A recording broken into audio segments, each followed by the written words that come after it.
Baik, Assalamualaikum warahmatullahi wabarakatuh. Perkenalkan, nama saya Aksantara Maulana Ranata dengan NIM G02566, lalu kelompok B7. Pada kesempatan kali ini, saya akan menjelaskan sedikit tentang regi urogenital, terutama nanti kita akan membahas tentang organ-organ di dalamnya, serta beberapa uh, fisiologi seperti cara sperma dikeluarkan. Oke, yang pertama, kita dari kasus pertama. Jadi pada intinya, eh, ada seorang laki-laki melakukan nyeri hebat pada daerah skrotum pada saat terjatuh, lalu ditemukan adanya benjolan di skrotum, terus seperti sekumpulan cacing. Nah, dan seorang bapak yang sering bolak-balik toilet karena sulit BAK. Lalu jelaskan anatomi penis, skrotum, dan testis. Jelaskan jalur perjalanan sperma dari testis hingga melalui OE. Lalu jelaskan kemungkinan perbedaan anatomi dan klinis dari keluhan pada skenario tersebut, terutama torisotestis, varikokel, dan pembesaran prostat. Baik.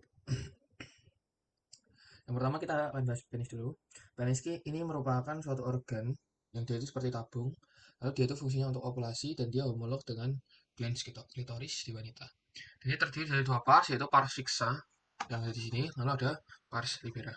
Nah, yang pars fixanya itu terdiri dari bulbus dan crus penis. Lalu untuk pars libera itu terdiri dari corpus spongiosum dan corpora cavernosa. Nah,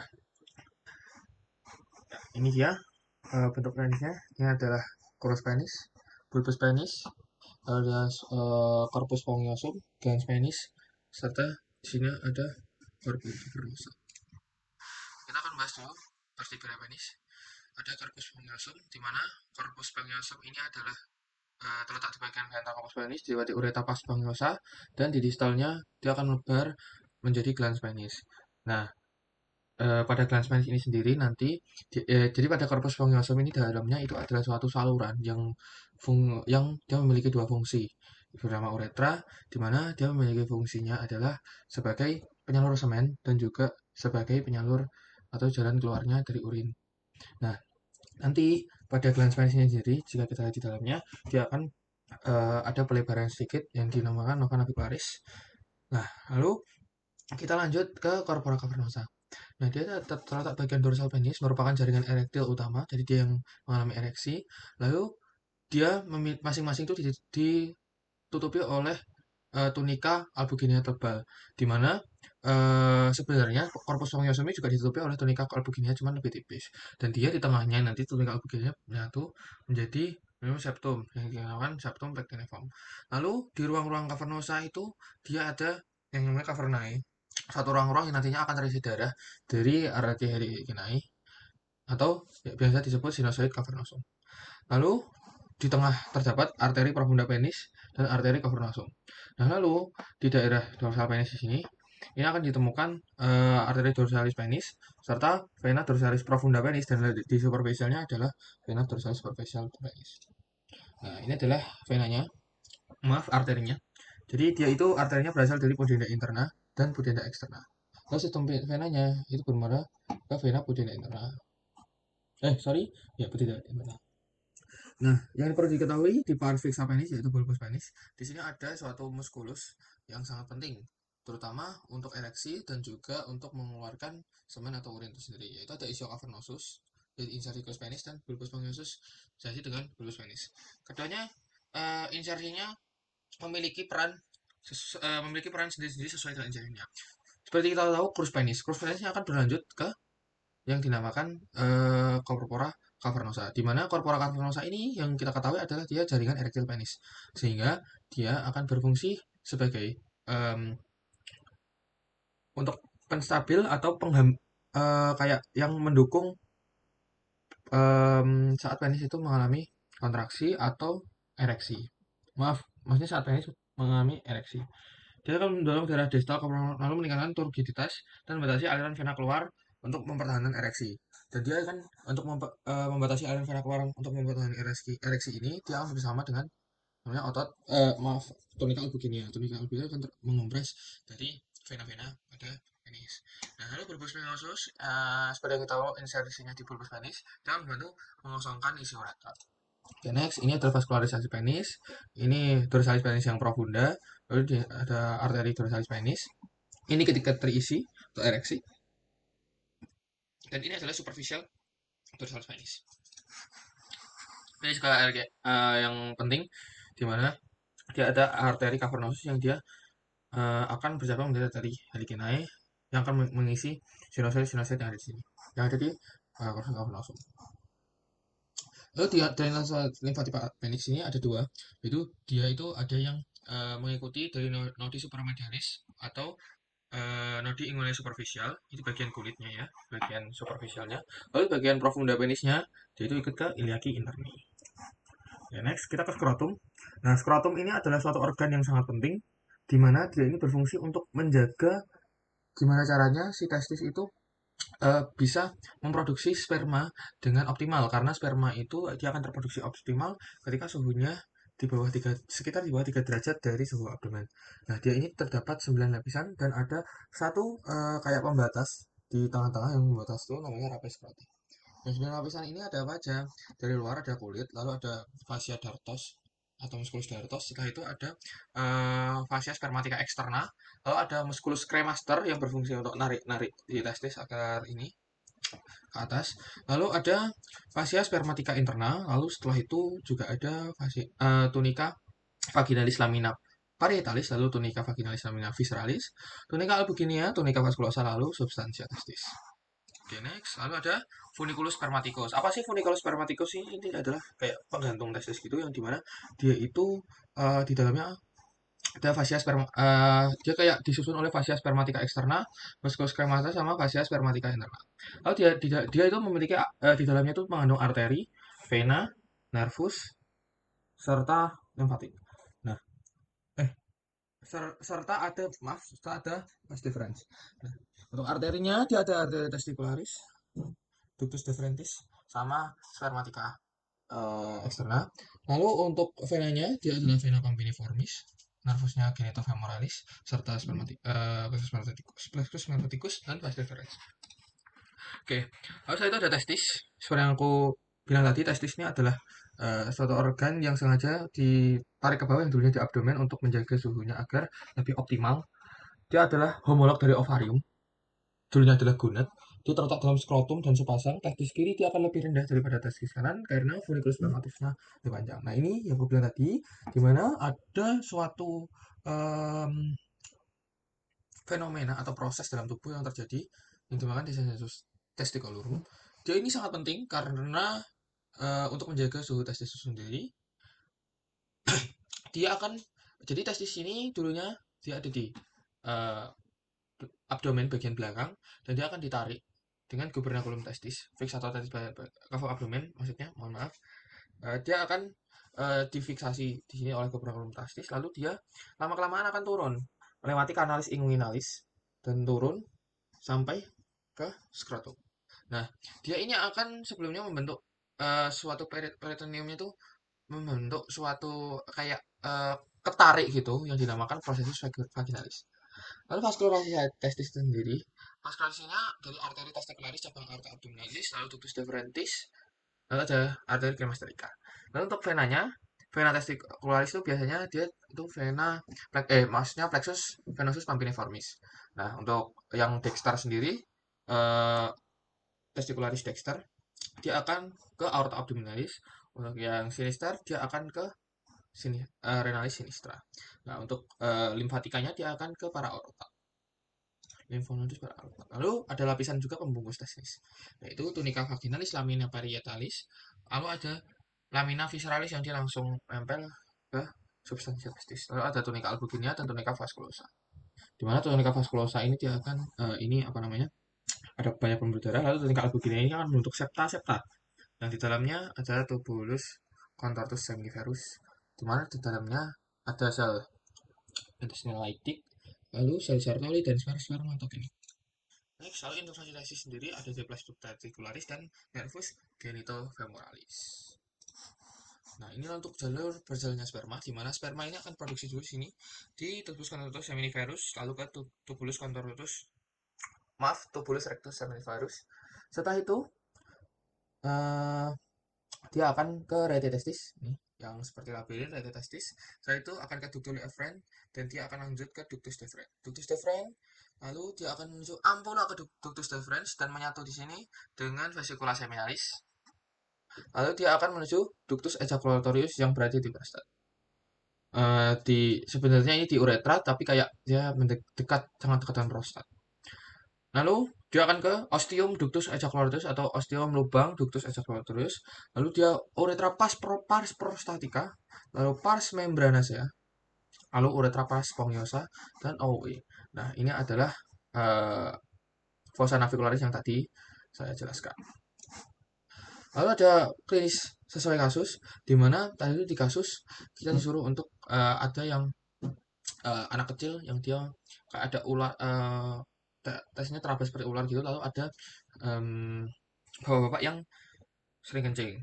Nah, untuk klinisnya torsiotestis varicocele dan BPH atau benigna prostat hiperplasia. Nah, torsiotestis ini terjadi saat funiculus peritematicusnya ini putar dan dia ini berbahaya karena bisa menyebabkan nekrosis sehingga testis nggak bisa memproduksi sperma lagi. Lalu ada varicocele, dia ada abnormal dilatasi dari vena-vena atau plexus vena subcampaniformis sehingga dia akan menjadi seperti ulat-ulat kayak gini. Jadi kemungkinan si adik tadi itu dia mengalami varicocele ini. Lalu ada BPH, benign prostat hiperplasia, dia terjadi di transitional zone. Jadi dia itu prostatnya kayak membesar, mengalami hiperplasia gitu, bisa sampai menyebabkan tidak bisa kencing. Nah, namun di kasus itu bapak-bapak yang dia itu sulit banget kencing, ya berarti dia bisa jadi terkena BPH atau bening prostat hiperplasia. Namun kita perlu memeriksa lagi dan memeriksa lebih lanjut. Nah, BPH ini kalau sudah seperti itu tidak menghambat, dia bisa ditangani dengan TURP atau transurethral resection of the prostate. Jadi nanti dimasukin alat lalu kayak dikikis gitu prostatnya untuk buat jalan kencing.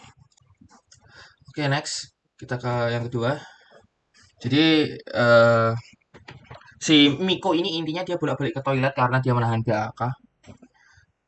Lalu kita disuruh untuk menjelaskan pembagian organ sistem oropetika, fungsi umum masing-masing organ, jasa alur perjalanan urin mulai dari ren hingga keluar melalui uretra, serta sebetulnya bagian penting diketahui.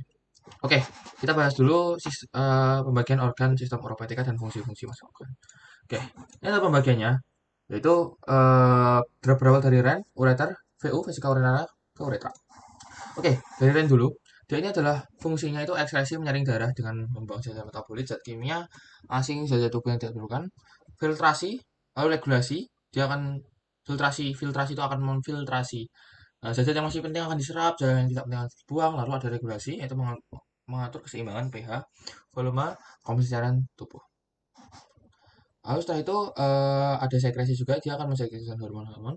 Salah satunya ada eritropoietin, lalu dia juga akan mensekresikan renin juga. Lalu next, lalu ada ureter.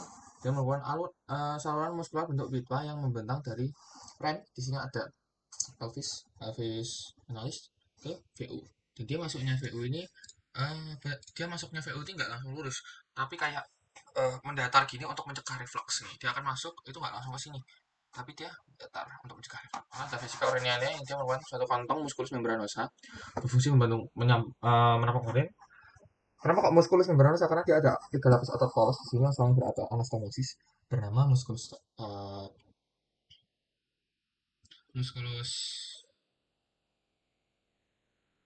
um, detrusor, mohon maaf. Lalu terletak di kavum pelvis saat kondisi kosong dan mengembang superior hingga kavum abdomen saat penuh. Dia bentuk sebagai piramid, memiliki apex. Lalu ada basis yang di posterior, lalu ada basis superior dan basis inferior. Lalu ada uretra, di mana uretra ini pada intinya dia adalah saluran keluarnya maaf, saluran keluarnya urin dari vesika urinaria yang sudah ditampung di vesika urinaria, salurkan keluar. Nah, dia itu ada uretra, jadi sama aja sebenarnya fungsinya, akan tetapi berbeda pada ciri-cirinya, di mana uretra maskulin dia akan lebih panjang, lalu dia itu dilalui oleh urin dan semen, dan dia memiliki suatu glandula yang dinama glandula litre yang dia menghasilkan mukus. Dan kalau di perempuan dia memiliki glandula yaitu glandula skin. Jadi dia itu lebih pendek 4 cm kalau di perempuan, di sekitar 4 cm. Kalau di laki-laki 18 sampai 20. Nah, dia hanya urin dan juga dia lebih rentan infeksi. Kenapa? Karena lebih pendek. Nah, ini dia lebih pendek, makanya dia rentan infeksi. Nah, lalu kita alur-alurnya dari si urin itu sendiri. Jadi, di ginjal dia akan masuk, darah akan disaring melalui nefron glomerulus ini, dia akan ke tubulus contortus proximal. Jadi yang perlu kita jadi perlu kita ketahui adalah cortex renalis dan medulla renalis terlebih dahulu. Jadi cortex renalis itu dia akan berisi ini. Jadi dari mulai unsahenly descendant sampai ascendant itu berada di medulla renalis. Nah, jadi kita perlu bahas dulu, dia adalah kolumna renalis seperti ini, atau dia itu yang memisah, kolom-kolom yang memisahkan piramidis renalis. Lalu ada arcus corticalis, arcus yaitu lengkungan corticalis. Lalu ada medulla renalis, dia ada piramidis renalis, suatu bangunan berbentuk segitiga. Lalu ada papilla renalis, di mana dia ada di sini, di ujung dari piramidis renalis. Lalu ada foramina papillaria yang dia akan gabungkan hasil urin itu ke calyx minor, lalu ke calyx major, gabungan antara calyx minor, lalu ke pelvis renalis. Jadi dia adalah calyx major yang gabung dan menjadi ureter atau sinus renalis pelebaran dari hilus. Nah, ini dia. Jadi dia ke nefron, lalu ke TKP, tubulus contortus proximal, lalu descendant unsahenly turun, descendant, satu di loop Henley, dia ada dari counter current di sini. Lalu dia akan ke tubulus ascendant unsahenly, lalu ada tubulus collectivus distalis, lalu ada ductus collectivus dan lanjut ke papilla renalis, calcium minor, calcium major, dan ureter. Kalau di ureter, ureter ini sebenarnya adalah organ lumen, udah lumen aja. Tapi dia memiliki ciri khas yaitu kontriksi. Yang pertama uretropelvic junction, yaitu peralihan dari pelvis renalis ke ureter, dia akan melakukan pelembutan, atau bifokardio arteria komunis. Sekitar sini dia akan melewati arteria komunis dan mengalami penyempitan. Lalu saat masuki VU. Nah, tiga penyempitan ini dia itu sering didapati ureterolitiasis di situ. Lalu ada VU. VU ini pada intinya dia fungsinya untuk nampung si urin itu tadi. Nah, dia itu tunika serosanya, ada tunika serosa, tunika muscularis yang ada musculus detus dan sphincter vesicae, di mana detus itu berfungsi untuk ngompres urin dan sphincter vesicae itu buka tutup lubang ostium ureter internum. Lalu ada tunika submucosa dan tunika mucosa. Di mana tunika mucosa ini memiliki ciri khas yaitu trigonum vesicae luteudi, di mana dia terbentuk dari ostium uretra internum, ostium ureteris, dua ostium. Nah, dua ostium ureteris ini dia akan digabungkan menjadi satu, akan dihubungkan dengan plika interureterika seperti namanya interureterika, enggak anterureter. Lalu ada uvula vesicae, ini benjolan kecil di sini. Oke, selesai. Setelah itu lanjut ke uretra maskulina terlebih dahulu. Jadi uretra maskulina ini cukup kompleks karena dia memiliki organ-organ tambahan untuk reproduksi. Yang pertama ada pars prostatica. Nah, dia itu ada crista uretralis di sini. Crista uretralis. Lalu ada sinus prostaticus. Lalu ada colliculus seminalis. Lalu ada utriculus prostaticus. Nah, colliculus ini kayak gelembung gini. Lalu ada utriculus prostaticus. Jadi unik karena dia ini dulu adalah uterus pada wanita. Atau bisa dibilang dia ini hasil penyusutan dari ductus mullerian. Ya, bisa jadi seperti ini. Lalu setelah itu ada opening of ejaculatory duct atau muara ductus ejaculatorius. Lalu ke uretra pas maskulina, maksudnya mohon maaf pas membransia karena tadi prostatika. Nah, dia akan bertemu di sini ada musculus sphincter uretra externum di sini. Nanti kita akan membahas tentang spatum perineum profundum.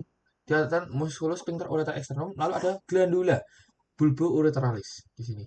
Nah, lalu kita akan lanjut ke pars pongiosa, di mana dia terdapat muara dari glandula bulbo-ureteralis. Dan saat dia ke glans penis, dia akan mengembang menjadi fossa navicularis. Ini untuk uretra feminina, dia tidak sekompleks laki-laki. Jadi pada dasarnya dia itu lebih pendek dan lebih mudah untuk terinfeksi. Oke, lanjut laporan ketiga, yaitu pada intinya adalah saya bilang nilai penurunan kepala janin dengan bidang haus, cara memperhatikan bentuk pelvis dan mempertimbangkan tindakan episiotomi agar replikan lebih tidak menua. Perineum lebih tidak menua. Jadi jelaskan dasar pelvis dan perineum termasuk diafragma pelvis, membran pelvis, vacuum perineum profundum serta bagian regio urogenital dan regio analis. Jelaskan hubungan anatomi pelvis dengan kondisi klinis skenario terutama mengenai perbedaan pelvis pria dan wanita, bidang khusus dan episiotomi. Pertama diafragma pelvis. Nah, di sini ada dua otot yang paling utama yaitu otot levator ani dan otot coccygeus. Nah, levator ani sendiri ada pupo coccygeus, pupo rectalis dan juga iliococcygeus. Lalu next ada membran perineum atau spatium perineum profundum, di mana dia itu adalah suatu membran yang membran perineum yang dimana dia itu membuat suatu kayak ruangan gitu. Ini yang dia di dalamnya ada otot-otot dan otot-otot ini memiliki ciri khas di pria dan wanita, di mana pada pria dia itu ada dua otot yaitu sphincter uretra externum dan transversus perineum profundus. Nah, tapi di wanita dia ketambahan dua, yaitu sphincter uretrovaginalis serta ada kompresor uretra, musculus kompresor uretra. Nah, lalu ke fascia pelvis. Nah, di fascia pelvis ini bagi dua, yaitu fascia pelvis parietalis dan visceralis. Nah, kalau parietalis itu sendiri, dia itu bagi dua lagi, yaitu ada transversalis dan yang lateral dan medial. Maaf. Yang lateral itu sekitar sini, dia akan menjadi berada fascia lunat dan biasa disebut fascia tratorias. Dan dia akan membentuk suatu kanalis dan juga kanalis pudenda akok yang dia di dalamnya isinya ada AV pudenda interna dan juga nervus pudendus. Lalu untuk yang medial itu sekitar sini. Nah, dia tuh dari medial dan juga lateral dia akan membentuk suatu ini segitiga, satu fossa yang dimana dinamakan oleh fossa isionalis. Yang nanti kita akan jelaskan isi-isinya. Lalu setelah itu ada fascia pelvis yang visceral. Seperti namanya visceral, ya yang organ ini dia melindungi organ visceral. Nah, lalu ada ini fossa isioanalis yang dimana dia itu isinya adalah isi dari kanalis pudenda aku yang sudah saya sebutkan tadi, dan dia ditambahkan dua yaitu corpus adiposum dan juga satunya lagi adalah AV rectalis inferior. Next regio perineum, di mana regio perineum ini dia memiliki batas-batas yaitu simplicis membentuk seperti segi belah ketupat yang dari simplicis os pubis, tuberosum dan ujung os koksik, di mana regio urogenital dan regio analis itu dipisahkan oleh tuber isiaticum yang atas adalah regio urogenital dan yang bawah adalah regio analis. Nah, lalu ini adalah kriteria dari pelvis. Ini untuk yang maaf, ini pria, ini untuk wanita. Nah, dia tuh aditus pelvisnya wanita bulat seperti jantung, sakrumnya pendek luas kurang melengkung, panjang sempit menengok ke depan, oksoksis lentur kuat, os ilium miring lateral lebih tegak, dangkal luas, dalam sempit, kavitas pelvisnya tulang pelvisnya tipis, tidak kuat, tebal, kuat, foramen obturatum triangular kecil, triangular lebar, incisor asiatica luas, dangkal, sempit dalam, sebenarnya asiatica tidak menonjol, ini menonjol. Nah, kenapa sih berbeda gini? Soalnya si wanita itu kan memerlukan suatu kemampuan khusus untuk melahirkan. Dan melahirkan itu kan nanti dia akan mengeluarkan bayi di sana, dan keluarnya bayi itu juga harus dipastikan keselamatan bayinya. Maka dari itu tubuh perempuan itu berbeda dengan laki-laki. Dia lebih lentur, lebih tidak lancip-lancip itu karena agar tidak melukai bayi pada saat persalinan. Oke, next. Ada tipe-tipe pelvis, ginekoid, platypeloid, android, dan anthropoid. Dimana yang paling bagus untuk wanita adalah pelvis ginekoid, dia itu bulat, besar. Lalu ada android, ini yang untuk pria. Lalu ada pelvis melebar yang platypeloid dan pelvis sempit yaitu anthropoid. Lalu ada bidang Hodge. Nah, bidang Hodge ini sendiri adalah suatu bidang yang digunakan untuk mengukur kepala bayi. Dia itu ditarik setinggi ada patokan-patokannya dan selalu ditarik lurus dan sejajar. Bidang Hodge itu akan ditarik setinggi aditus pelvis ini, lalu bidang Hodge juga ditarik setinggi dari semisi opubis yang bagian bawah yang bagian distal. Lalu bidang hostika ditarik sejajar dengan spina ischiadica dan sejajar dengan atasnya. Lalu bidang hostika ditarik eh, dari osok, osok coccygeus. Next, episiotomi. Nah, pada saat melahirkan itu kan kepala bayi pasti lebih besar daripada osteovagina. Nah, maka dari itu akan terjadinya pelebaran dan eh, bukan tidak mungkin merobek perineum.